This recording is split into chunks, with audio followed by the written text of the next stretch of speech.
નમસ્કાર, આપ જોઈ રહ્યા છો સંદેશ ન્યૂઝ, તમારી સાથે સત્યની સાથે તમામ મહત્વપૂર્ણ સમાચારો સાથે હું છું અંકિત। મહત્વપૂર્ણ સમાચારથી બુલેટિનની શરૂઆત કરીએ। બીઝેડ ગ્રુપના મહાઠગની ધરપકડ બાદ અનેક ખુલાસાઓ રોજબરોજ સામે આવી રહ્યા છે, ત્યારે વધુ એક ખુલાસો થયો છે। આ કૌભાંડનો જે આંકડો છે તે અંદાજે 422 કરોડ રૂપિયા સુધી પહોંચ્યો છે। નાણાંની હેરફેર કરવા 5 ખાનગી બેંકમાં 20 જેટલા ખાતા ખોલવામાં આવ્યા હતા। કૌભાંડને સમજવા સીઆઈડી ક્રાઇમને સીએની મદદ લેવી પડી। પહેલું રોકાણ મોડાસાના એક શિક્ષકે કર્યું હોવાની ચર્ચા છે। સીઆઈડીની તપાસની ગંધ ઝાલાને અગાઉથી આવી ગઈ હતી અને તપાસની ગંધ આવતા ઝાલાએ વેબસાઇટ બંધ કરાવી દીધી હતી। સૌથી ઓછું રોકાણ રૂપિયા 100 થી કરાવી શકાતું હતું। અત્યાર સુધીમાં 250 કરોડનું ચૂકવણું થયું છે।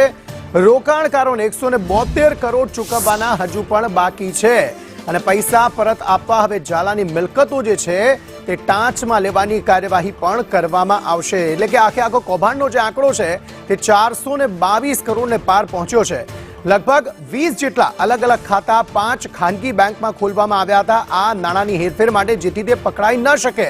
જોકે આખરે તે કાયદાના સાણસામાં આવી ગયો છે। આખું કૌભાંડ સમજવા માટે સીઆઈડી ક્રાઇમે સીએની મદદ લીધી અને સીએ સમજાવ્યું કે કઈ રીતે આ કૌભાંડ જે છે તે આચરવામાં આવતું હતું, કઈ રીતે નાણાંની જે હેરાફેરી છે તે કરવામાં આવતી હતી અને કઈ રીતે પ્રથમ એ શિક્ષક હતો કે જે મોડાસાનો શિક્ષક હતો કે જેણે પહેલું રોકાણ બીઝેડ ગ્રુપમાં કર્યું હતું। ઝાલાને હવે આ જે સીઆઈડીની તપાસની ગંધ પહેલાથી આવી ગઈ હતી, જેને કારણે જે તેની વેબસાઇટ હતી તેના જે અમુક ટ્રાન્ઝેક્શન હતા તેને ચેન્જ પણ તેને કર્યા હતા। આ ઉપરાંત જે વેબસાઇટ હતી તેને બંધ પણ કરાવી દીધી હતી। એને ખબર પડી ગઈ હતી કે તે પકડાઈ શકે છે અથવા તો આ જે આખું કૌભાંડ છે તે બહાર આવી શકે છે, જેને પગલે તેણે બધી જ વસ્તુઓ સગે વગે કરવાનો પ્રયત્ન કર્યો હતો।